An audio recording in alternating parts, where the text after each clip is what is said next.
बारिश में गरीब का घर और रसोई।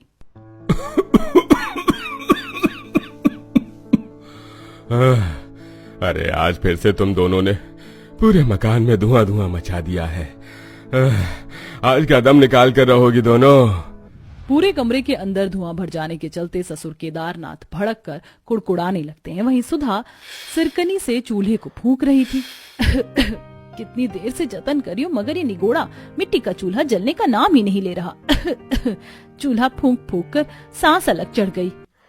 लगातार चूल्हे से चिमनी जितना तेज धुआं निकलता देख बच्चे रोते हुए आंख मसलने लगते हैं।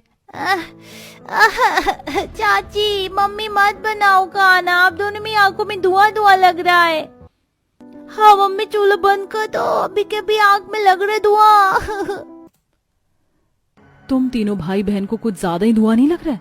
फिर खाना भी मत मांग लेना खाने के लिए हमसे। मुझे भी कोई शौक नहीं चढ़ा है इतना बड़ा पेट लेकर चूल्हे के आगे बैठ के धुआं खाने का। डांट खाकर तीनों बच्चे चुप्पी लगा के बैठ जाते हैं। तभी सास कस्तूरी, अरे पूनम बहू, तुझे कितनी बार बोला इतना गुस्सा मत किया कर, पेट से है तू। लगता है तुम दोनों ने आज ठीक से आंच जोड़ा ही नहीं, तभी धुआं कर रहा है। हट, मैं जलाती हूँ। कस्तूरी कोने में लगे रसोड़े में आती है, जहाँ मिट्टी का चूल्हा, डाला बांस की बनी हुई टोकरी के अंदर इस्तेमाल के बर्तन थे और प्लास्टिक के डिब्बे बोतल में दोनों जुगाड़ बहुओं ने मसालदानी बना रखी थी। किसी तरह दोनों बहू ने कमरे के छोटे से भाग में जुगाड़ू रसोई बिठा रखी थी। एक ही कमरे में पकाना, खाना, सोना, रहन सहन करने में गरीब परिवार को काफी दिक्कत परेशानी रहती थी। बहू आंच भी अच्छे से कैसे पकड़ेगी? तूने चूल्हे में इकट्ठे इतने सारा भूसी झोंक दिया है, साथ में एक दो उपले भी लगा देती। माँ जी, उपले तो रात में खत्म हो गए, सोचा अभी के टाइम तो खाना पानी भूसी झोंक कर बना लेंगे, लेकिन बरसात में ये भी भीग कर सील गए हैं। बड़ी, जब तुझे पता है बरखा पानी का मौसम लग गया तो तुझे भूसी बाहर आंगन में नहीं छोड़ना चाहिए था। देख, कोई पन्नी या कागज दे, आंच पकड़ा देती हूँ। तब सुधा सूखी पन्नी का जुगाड़ करती है, जिससे कस्तूरी आंच जला देती है। दोनों बहू जल्दी से रोटी सब्जी बना देती हैं। तभी बारिश का रंग कर देता है, जोर जोर से घटाएं गरजने लगती हैं। तभी दोनों बेटे दिनेश, राजन मिस्त्री लेकर आ जाते हैं। आइए आइए भैया, यहीं पर आंगन में रसोई बिठानी है, आप बता दीजिए खर्चा क्या लगेगा। तभी मकान में से बाकी सब लोग भी बाहर आ जाते हैं। तभी मिस्त्री चालू पना दिखाते हुए बोलता है, देखो भाई, एकदम स्टैंडर्ड फर्स्ट क्लास पक्की रसोई बना दूंगा, लेकिन लाख रुपए का खर्चा आएगा। पक्की रसोई बनाने में 1 लाख रुपए की लागत सुनकर दोनों भाई संकोच में आ जाते हैं। अरे भैया जी, कैसी बातें कर रहे हो? छोटी मोटी रसोई बनाने में 1 लाख रुपए का खर्चा ज्यादा नहीं बता दिया आपने? हाँ भाई, 1 से 1.5 लाख में तो अच्छा खासा एक बड़ा पक्का कमरा बनकर तैयार हो जाएगा। अरे काका, 1-1.5 लाख में कमरा आज से 10-12 साल पहले बनते थे। महंगाई भी तो देखो ना कितनी तेजी से बढ़ रही है। ईंट बालू के दाम आसमान छू रहे हैं और बिरला सीमेंट सोने के भाव बिक रहा है। देखो भाई, 1 लाख रुपए खर्च करके रसोई बनवाना हमारी क्षमता सामर्थ्य से बाहर है। बड़ी मुश्किल से कैसे कैसे करके हमने 10,000 रुपए जोड़े हैं, इतने में छोटी सी रसोई बना दो। अरे आज के जमाने में 10,000 में रसोई बनाना तो दूर, रसोई की एक दीवार भी ना निकले। जब पैसे जुड़ जाए तब बुला लेना। एक पल के लिए अगर मिस्त्री का मेहनताना भी छोड़ दें तो भी 50,000 से नीचे का खर्चा नहीं आएगा। अब जब पैसे हो तो बुला लेना, फालतू का समय खराब कर दिया। घमंड झाड़कर मिस्त्री गरीब परिवार के आंगन से चला जाता है। रसोई का काम रुक जाने के चलते दोनों बहुएं काफी निराश हो जाती हैं। मतलब इस साल भी हमें बारिश में ही चूल्हा लगाकर भीग भीग कर खाना पीना करना पड़ेगा। हमने खुद गर्मी में फैक्ट्री में तप कर काम किया, पेट काट काट कर रसोई पक्की करवाने के लिए पैसे जोड़े थे। तुम चिंता मत करो, हम और ज्यादा मेहनत करेंगे। इस महीने नाइट में ओवर टाइम करेंगे और पैसे जोड़ के रसोई बनवा के रहेंगे। तभी जोर जोर से बादल गरजते हुए पीट पीट कर मूसलाधार की बारिश होने लगती है। हे भगवान, आज तो राम जी आसमान में से बाल्टी भर भर कर बरखा बरसा रहे हैं। चलो सब लोग भीतर। सभी घर वाले जैसे ही घर के अंदर आते तो रसोई की दीवार से निकली खिड़की से झटास मार रहा था, जिससे मिट्टी का चूल्हा तेजी से भीग रहा था। दरवाजों के दरारों में से झरझर पानी अंदर आ रहा था। मम्मी मम्मी देखो, बच्चे हमारे घर में पानी भरने लग गया। अब हम लोग कहाँ पर बैठ कर पढ़ाई करेंगे और रात में सोएंगे कहाँ पर? निक्की बिटिया, तू परेशान मत, तुम्हें खाट बिछा देती हूँ, तुम दोनों बहन खाट पर बैठकर पढ़ लेना। पूनम बहू जल्दी से चूल्हा तोप दे, वरना बारिश में भिगा कर चूल्हा खराब हो जाएगा। जी माँ जी। पूनम जल्दी से बड़ी सी पन्नी से चूल्हा ढक कर चारों तरफ ईंट रख देती है। वहीं दोनों नंद भाभी दीवारों से रिसाव हो रहे पानी को पोछे से खाली बर्तन में निचोड़ के जमीन को सुखाने लगती हैं। भाभी, हम इतनी देर से पानी साफ करने में लगे हुए हैं, लेकिन घर में से 1 इंच पानी घटने का नाम नहीं ले रहा, उल्टा और बढ़ता जा रहा है। मेरी भी समझ में नहीं आ रहा नेहा कि इतना पानी कहाँ से भर रहा है, और अब तो पानी में गटर जैसी बास आ रही है। तभी सुधा देखती है कि वो काला काला पानी घर के कच्चे फर्श के अंदर से निकल रहा था, जिसे देख वो झुंझला जाती है। बस यही दिन देखना बाकी रह गया था, अब तो गटर का पानी घर में भरने लगा है। मेरा तो मन भिनक रहा है साफ करने पर, पता नहीं कब तक इस कच्चे मकान में टाइम काटना पड़ेगा।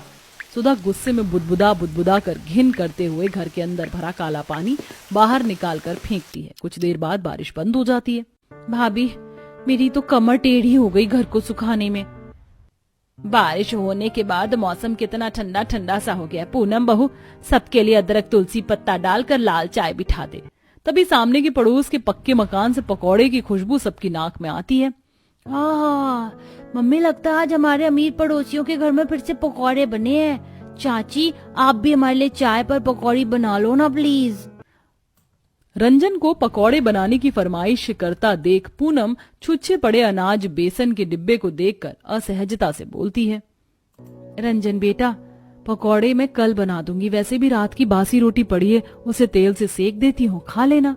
मुझको नहीं खानी बासी रोटी, मुझको चटपटे पकौड़े खाने का दिल है। इतना बोलकर रंजन मुंह बनाकर दरवाजे के बाहर जाकर बैठ जाता है। तभी राजन कहता है, पूनम, अगर रंजन का पकौड़े खाने का मन है तो थोड़ा सा बना दो। अजी कैसे पकौड़ी बना कर दे दूं? ना तो रसोई में बेसन है, ना आलू प्याज, तेल भी थोड़ा सा लगा है डब्बे में।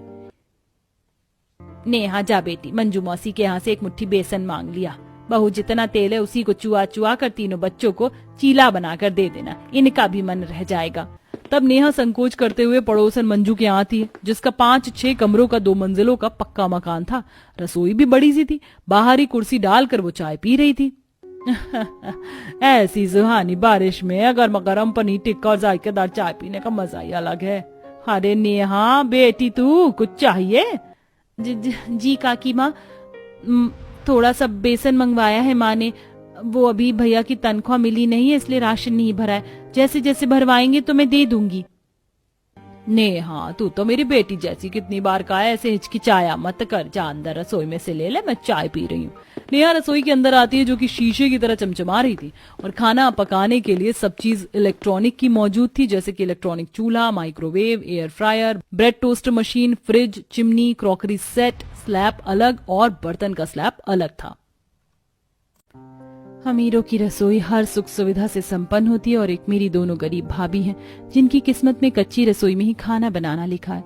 नेहा थोड़ा सा बेसन लाकर दोनों भाभियों को देती है। जेठानी जी, ये तो बड़ी मुश्किल से 1 से 2 मुट्ठी बेसन होगा, इसमें थोड़ा सा आटा मिलाना पड़ेगा तभी बच्चों के लिए बनेगा। आटा तो है ही नहीं डिब्बे में, पलथन वाला सूखा आटा है, वही मिला दो। किसी तरह गरीबी में जुगाड़ लगाकर दोनों बहू बेसन में आटा मिक्स करके मिश्रण घोल के चीला घोलती हैं और तेल चुआ चुआ कर बनाती हैं। तभी रसोई के कच्चे छज्जे से मिट्टी का ढेला टूटता है। तुम दोनों ठीक तो हो? लगी तो नहीं? हाँ जी, मैं ठीक हूँ, मगर ये छत कच्ची हो गई, इसका कुछ कीजिए। भैया, इस मकान की छत और दीवार का कोई भरोसा नहीं, कब धंस कर गिर जाए। जो पैसे जोड़ रखे हैं उसे पलस्तर करवा देते हैं, कम से कम ये कच्चा मकान तो मजबूत हो जाएगा। हाँ बेटा, तुम दोनों जल्दी से जल्दी मकान की दीवार छत प्लास्टर करवा दो। वैसे भी इस मकान को बने 20-22 साल हो गए हैं, जड़ भी एकदम पुरानी हो गई है। जी पिताजी, फिलहाल हम फैक्ट्री जा रहे हैं, लेकिन 1-2 दिन में मिस्त्री लगा लेंगे। दोनों भाई हल्की हल्की बूंदाबांदी में फैक्ट्री में आ जाते हैं, जहाँ फैक्ट्री का मालिक नए लगे मजदूरों को छाट कर अलग कर रहा था। अरे भाई, क्या बात है? ये सेठ जी मजदूरों को अलग क्यों कर रहे हैं? अरे भाई, सेठ ने 23 महीने से लगे जितने भी नए मजदूर हैं उन सबको फैक्ट्री से निकाल रखा है, क्योंकि अभी बारिश के चलते काम नहीं चल रहा है इनका। ये सुनकर राजन दिनेश चिंता में आ जाते हैं। मगर ये तो सरासर गरीब मजदूरों के पेट पर लात मारना हुआ। ऊपर से बारिश के मौसम में कहीं और काम मिलना भी दूभर है। हम गरीब अपने परिवार का पेट कैसे भर पाएंगे? अरे भैया, इन अमीर को कोई मतलब नहीं है, गरीब का परिवार चाहे खाए या भूखे मर जाए। जाओ, जाकर अपनी दिहाड़ी ले लो अभी। सुनने में बहुत ही कड़वी कहावत है, लेकिन गरीब की सारी जिंदगी 2 वक्त की रोटी कपड़ा मकान जोड़ने में गुजर जाती है। वहीं बरसात में तो जाने हजारों दिहाड़ी भत्ते पर निर्भर गरीब मजदूर का परिवार भूखा मर जाता है। अरे तुम दोनों को तो मैंने 2-3 दिन पहले से ही पूरी तनख्वाह दे दी है, तो फिर क्यों आ गए मुंह उठा के? उठो चलो यहाँ से। पर सेठ, हमने तनख्वाह मिलने के 3 दिन तक 10 घंटे फैक्ट्री में दिहाड़ी लगाई थी, उसके पैसे दे दो। अरे तुम तो बड़े लीचड़ हो। अरे पूरे महीने तो मजदूरों को चाय मट्ठी खिलाने पिलाने का खर्चा मेरा लगता है, उसमें काट लिए पैसे। अब एक अठन्नी नहीं दूंगा, चलो भागो यहाँ से। सेठ मक्खरपन से दोनों को फैक्ट्री से भगा देता है। दोनों घर आकर पूरी बात बताते हैं। ऐसे ही 2-4 दिन गुजर जाते हैं। पिछले 4 दिन से हर जगह बस ठोकर ही खा रहे हैं, कहीं काम तो मिल नहीं रहा। लगता है बिना काम के इस बारिश के मौसम में कैसे चलेगा परिवार का खर्चा। भैया एक बार उस भोजनालय ढाबे पर चलकर पता करते हैं, शायद काम मिल जाए। तभी देखते देखते आसमान बिल्कुल काला कर देता है और बिजली चमकने के साथ तेज झोंके से हवा चलने लगती है। दोनों उम्मीद लगाकर ढाबे में आते हैं। अरे बोलो भाई, क्या लाऊं? चाय, सब्जी, रोटी, नान, पकौड़े, ब्रेड? जी नहीं शुक्रिया भैया, हम काम के लिए आए हैं। आप अगर कहेंगे तो हम झूठे बर्तन भी धो लेंगे, जो ठीक लगे दे देना, बेरोजगार हैं इस टाइम। अरे भाई तुम दोनों को रख तो लेता, लेकिन अभी मेरा ढाबा अच्छा नहीं चल रहा। कोई नहीं भैया, चलो चलते हैं। ढाबे से भी दोनों का हाथ निराशा ही लगती है। वहीं आंधी बारिश तगड़ी होने के चलते उनकी कच्ची चौखट उखड़ जाती है, जिससे बारिश का पानी उनके पूरे घर में भर जाता है, जिससे अनाज चूल्हा दोनों बर्बाद हो जाता है। वहीं खिड़की का पल्ला भी उखड़ जाता है, जिससे और भी जोर से झटास मारने लगता है। ये भगवान, हमारे मकान के अंदर तो जैसे पानी का सैलाब बह रहा है। कितनी मेहनत से मिट्टी लाकर हमने चूल्हा बनाया था, वो भी टूट गया। अब बिना चूल्हे के कैसे गुजारा चलेगा? तभी टूटी चौखट से बहुत सारे मेढक जोंक पानी में तैरते हुए अंदर घुस जाते हैं। अरे वाह निक्की दीदी, पिंकी, देखो कितने सारे मेढक हमारे घर में हमारे साथ रहने आया है। देखो कैसे उछल रहे हैं। एक मेढक पानी में गया छपाक, 2 मेढक पानी में गया छपाक छपाक। चलो भैया हम भी पानी में तैरते हैं। पिंकी रुको, थोड़ा सा और पानी भर जाने दो, फिर स्विमिंग पूल जितना मजा आएगा पानी में नहाएंगे। ये सुनते ही पूनम दोनों को डांट लगाती है। चुप करो दोनों, यहाँ घर में पानी भर गया और तुम दोनों को मस्ती सूझ रही है। एक तो पता नहीं दोनों काम ढूंढने गए हैं, अभी तक कहाँ ओल पर मिट्टी चढ़ा रहे हैं। इतने में मुंह लटकाए हुए दोनों खांचे में आते हैं, जहाँ टूटी चौखट से नाले के जैसे पानी घर के अंदर बह रहा था। ये घर में इतना पानी कैसे भर गया है? अरे बेटा, चौखट टूट गई है। बहुएं बेचारी बड़ी देर से पानी साफ करने में लगी हैं। कहीं से थोड़ा सीमेंट लाकर चौखट जोड़ दो, वरना बाढ़ लग जाएगी। दोनों भाई बारिश में भीगते हुए दोबारा से दुकान वाले से थोड़ा सीमेंट लाकर चौखट जोड़ते हैं। वहीं कुछ देर बाद दोनों बहू घर का सारा पानी बाहर करती हैं। माँ बहुत तेज की भूख लगी है, खाना कब बनाओगी? हल्ला मत मचाओ पिंकी, खाना किस पर बनाएंगे? चूल्हा तो पूरा बारिश में बह गया, अब दोबारा मिट्टी लानी पड़ेगी। बारिश छूटते ही दोनों बहू सूखी मिट्टी लेने के लिए जंगल में जाती हैं। जेठानी जी, बरसात के कारण जंगल की तो दूब घास भी पानी में डूबकर तरतर हो रखी है। मुझे नहीं लगता यहाँ सूखी मिट्टी मिलेगी। देवरानी जी थोड़ा अंदर चलकर देखते हैं, क्या पता मिट्टी मिल जाए तो चूल्हा बनाने का जुगाड़ हो जाएगा। दोनों बहुएं खौफ खाते जंगल के घने भाग में आती हैं। चारों तरफ सूखी सतह, यहीं जंगली जीव जंतु बहुत ही सुखपूर्वक कुछ पेड़ों के निचले हिस्से में गड्ढा खोदकर ठंडक ले रहे थे, तो वहीं पंछियों ने पेड़ों के ऊपर घोंसला बसा रखा था। कुछ बंदर अपने बच्चों की सताए पेड़ों की डाली पर बैठे थे। वहीं एक बूढ़ी अम्मा जंगल में घास से घर और रसोई की बसावट तैयार कर रही थी, जिसे देख दोनों चौंक जाती हैं। जेठानी जी, जरा इन अम्मा को देखो, इन्हें इतने घने जंगल में बसावट करने में डर नहीं लग रहा? बारिश के मौसम में तो कितने जहरीले सांप बिच्छू निकलते हैं। पूनम की बात सुनकर बूढ़ी अम्मा जवाब देती हैं। अरे बिटिया, मुझे तो इस जंगल के भीतर ही इस घास फूस के घर में सुख मिलता है, और इतने पैसे भी नहीं कि पक्का घर बना लूं, इसलिए गुजारे की झोपड़ी यहीं लगा ली है। उस बुढ़िया अम्मा की बात को सुनकर दोनों बहू का जुगाड़ू दिमाग चलता है। देवरानी जी, आपको पता है दूब घास के अपने अंदर सबसे ज्यादा मात्रा में पानी सोखता है। क्यों ना लकड़ी, घास फूस, मिट्टी, गोबर से अपना घर पक्का कर ले। पहले जब ईंट के पक्के घर नहीं हुआ करते थे तो लोग बाग ऐसे ही कच्चे घरों में तो रहते थे। सही कह रही है जेठानी जी, ऐसे तो हम अपने घर की मरम्मत बिना किसी खर्च के कर सकते हैं। अब दोनों बहू उस बूढ़ी अम्मा से खुरपा लेती हैं और जंगल से बहुत सारी घास काटकर दो बड़े बड़े बोझा बनाकर बरसात में घर लाती हैं। अरे बहू, एक तो पहले ही इस मकान में हमारे रहने की जगह नहीं है, तुम इतनी सारी घास किस लिए उजाड़ के ले आई हो? माल जाल खा लेते जंगल के। माँ जी, इस घास से हम अपने घर को मजबूत करेंगे। अब केवल हमें थोड़ी मिट्टी, गोबर और लकड़ी की आवश्यकता है। भाभी गोबर तो गोमती काकी के यहाँ से मिल जाएगा, उन्होंने गाय पाल रखी है, मैं ले आती हूँ। ठीक है, फिर हम जंगल से लकड़ी और मिट्टी लेकर आते हैं।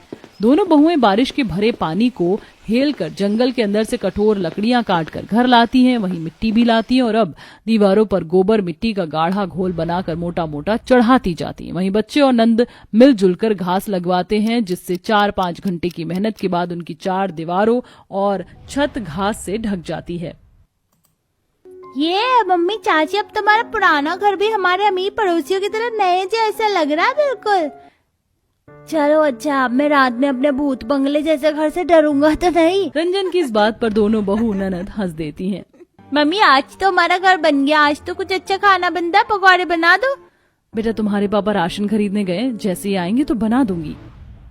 पूनम बच्चों को झूठा दिलासा तो दे देती है, लेकिन अंदर ही अंदर उसे खुद भी ये चिंता खाई जा रही थी कि दोनों भाइयों को काम मिला होगा या नहीं।